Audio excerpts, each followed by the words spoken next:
Hello and welcome to Daily Tip. Today's tip is pray well. Yes, you need to pray well. Why? Why do you need to pray well? Many times we pray, so is there a way to pray that is different from the way I'm already praying? Jesus already helps us to solve that problem by saying it's not the volume of your prayer, it's the intention with which you pray, the purity of your intention. It's important that we know why we're praying.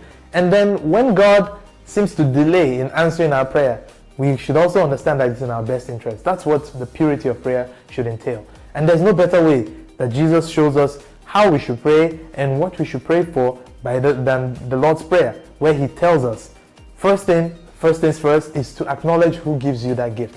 Our Father who art in heaven. He is the giver of all good gifts. St. James will say that all good and perfect gifts is from God.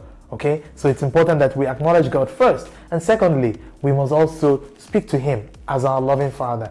Hallowed be your name be held holy. Remember what we said about holiness of life and perfection.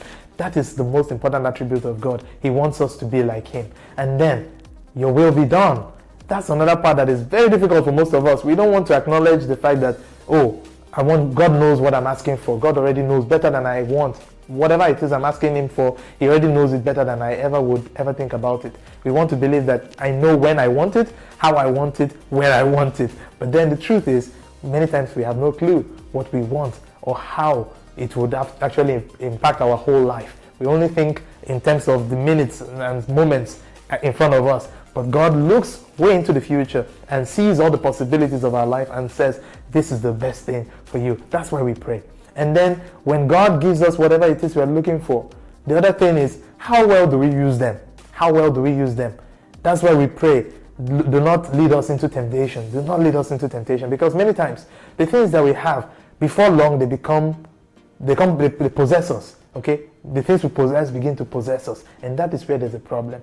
Because that which is not meant to be a gift is now becoming a curse. And then finally, we say, deliver us from the evil one. Deliver us from evil.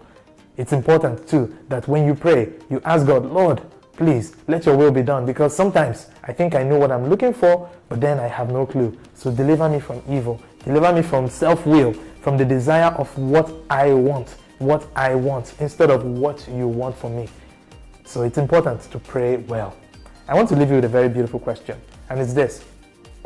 When you ask God for something and there is a delay in that thing coming to you, do you continue praying or do you abandon prayer?